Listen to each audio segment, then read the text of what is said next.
Во время своей прогулки по обширному поместью владелец натыкается на запечатанный дверной проем, ранее скрытый от посторонних глаз. Заинтригованный, он решает войти, но он приходит в ужас, увидев то, что находится внутри. Маркус, любитель истории, недавно приобрел особняк XIX века, построенный известной семьей Ротшильд. Увлеченный ремонтом дома, он неустанно трудился над восстановлением его исторического очарования, в то время как его жена Хиллари посетила фестиваль моды в Милане. Развешивая трофеи животных в подвале, Маркус заметил участок стены, который казался пустым. Заинтригованный, он продолжил исследование, проведя рукой по холодному камню. По его телу пробежал холодок, когда он почувствовал, что в этом месте что-то изменилось, как будто оно скрывало тайну. Постучав по стене, Маркус услышал эхо, которое подсказало ему, что за ней находится потайное помещение. Он вспомнил местные легенды о тайных комнатах и переходах этого поместья, которые он ранее отвергал. Теперь, столкнувшись с потенциальными доказательствами, он не мог игнорировать такую возможность. В голове Маркуса проносились мысли о Ротшильдах, их богатстве и влиянии семьи. Могли ли они спрятать что-то ценное в этих стенах? Несмотря на искушение немедленно прорваться внутрь, Маркус вспомнил слухи об этом доме, которые заставили его задуматься. Решив действовать осторожно, Маркус решил изучить историю прежде, чем предпринимать какие-либо действия. Бросив последний взгляд на таинственную стену, он поднялся по лестнице, в голове у него уже созрел план. Маркус погрузился в исследование в местной библиотеке, окруженный запахом старых документов и книг в кожаных переплетах. Он просмотрел записи в поисках упоминаний о потайных комнатах, раскрывая разрозненные легенды. В одной говорилось о тайном семейном склепе Ротшильдов, в то время как в другой упоминался трагический обвал. В поисках дополнительной информации Маркус посетил местный паб. За кружкой пива местные жители рассказывали друг другу истории о странностях семьи Ротшильд и о том, как в их доме видели привидений. Несмотря на множество историй, официальные отчеты по-прежнему были расплывчаты в отношении каких-либо скрытых объектов в доме. По мере приближения возвращения Хиллари из Милана, ожидание Маркуса росло. Когда она приехала с охапками дизайнерских тканей и эскизов, ему не терпелось поделиться своим открытием. «Хиллари, ты не поверишь», — взволнованно сказал Маркус, похвалив ее работу и продемонстрировав ремонт. «Что это?» — спросила она, оглядывая дом. «В подвале есть кое-что, что я должен тебе показать», — ответил он, ведя ее вниз. «Посмотри на эту стену», — сказал Маркус. «Я не вижу ничего необычного», — нахмурилась Хиллари. «Вот именно», — объяснил Маркус, едва сдерживая волнение, — «это маскировка. Я думаю, за этим скрывается что-то невероятное. Возможно, это потайная комната или хранилище».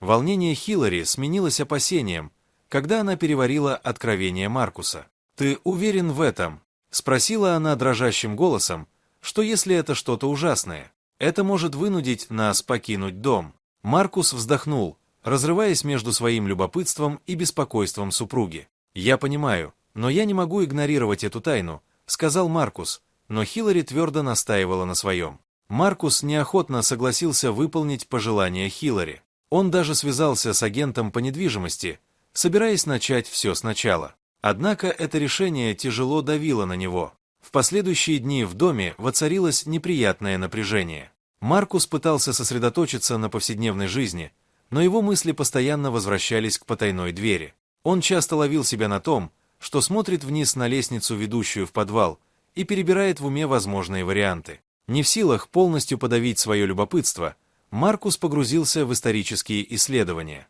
Он провел долгие часы в местной библиотеке, изучая пыльные книги и пожелтевшие документы в поисках любого упоминания о потайной комнате. «Мистер Маркус, вы становитесь здесь знакомым лицом», — заметила библиотекарша, и в ее голосе послышались нотки веселья и озабоченности. «Я полон решимости раскрыть секреты этого дома», — объяснил он. «Это поместье имеет сложную историю», — ответил библиотекарь. «Существует множество свидетельств, но они ненадежны и противоречивы. Официальные отчеты ведут в тупик. Это, конечно, загадка, но она вызывает разочарование». Маркус кивнул. Его решимость была непоколебима. По мере того, как он углублялся в свои исследования, слова библиотекаря эхом отдавались в его голове. Он чувствовал растущую уверенность в том, что ключ к разгадке находится за загадочной стеной. Когда Хиллари не было дома, Маркус помчался домой, испытывая смесь волнения и дурных предчувствий. Стоя перед стеной, он засомневался. Что он там найдет? Какие секреты скрывали Ротшильды? Преодолевая страх, он изо всех сил ударил кувалдой. Стена рухнула, открыв потайную дверь. С колотящимся сердцем Маркус открыл ее и обнаружил маленькую пыльную комнату. Поначалу его охватило разочарование, но затем он заметил особенности комнаты: неровные стены, незаконченную штукатурку. Заинтригованный Маркус провел руками по поверхности, обнаружив под слоем пыли деревянную раму. Осторожно сняв покрывало, он обнаружил портрет семьи Ротшильдов. По мере того, как он открывал новые картины, перед ним вырисовывалась более четкая история семьи. Толстая стопка документов выпала из одной из рам и рассыпалась по пыльному полу. Сердце Маркуса бешено колотилось, когда он собирал их. Перед ним лежали бухгалтерские книги, счета, личные письма, настоящая сокровищница истории семьи Ротшильдов. Возбуждение боролось с тревогой. Зачем прятать такие ценные документы? Что они защищали? Осознание того, что Хиллари может вернуться в любой момент, подтолкнуло его к действию. Он собрал документы и портреты и поспешил отнести их в свою машину. В библиотеке он рассказал о своем открытии главному библиотекарю. Ее глаза расширились от волнения. Она заявила, что это может быть ключом к разгадке тайны Ротшильдов. Испытывая облегчение, Маркус передал документы в ее умелые руки.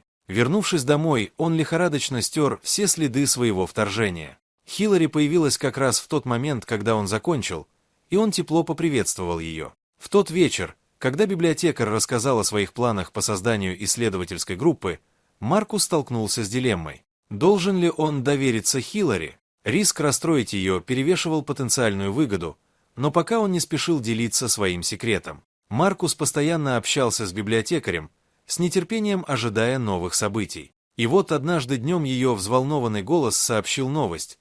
«Мы совершили прорыв, Маркус». Ротшильды были филантропами, а не преступниками. На него нахлынуло облегчение. «Что еще вы нашли?» — спросил он, и в его голосе прозвучала надежда. Библиотекарь продолжил. Ротшильды были столпами общества.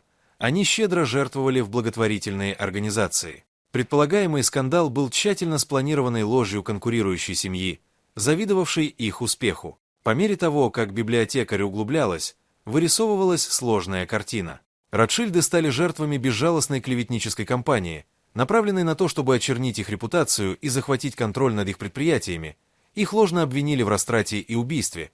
Они были бессильны, чтобы защитить себя. Опасаясь уничтожения улик, они скрыли правду, чтобы защитить свое наследие. Маркуса охватили облегчение и гордость. Имя Ротшильдов наконец-то было восстановлено. Их наследие — это щедрость, а не скандал. Поделиться этим открытием с Хиллари было радостным моментом. Библиотекарь и ученые организовали выставку, посвященную вкладу семьи Ротшильд. Открытие прошло с триумфом, привлекая толпы людей, жаждущих узнать их историю. Маркус и Хиллари испытывали глубокое чувство выполненного долга. Дорогие зрители, если вам понравилась эта история, обязательно поставьте палец вверх и поделитесь этим рассказом со своими друзьями. Если вы впервые на этом канале и еще не подписаны, рекомендую подписаться прямо сейчас, чтобы не пропустить очередную захватывающую историю.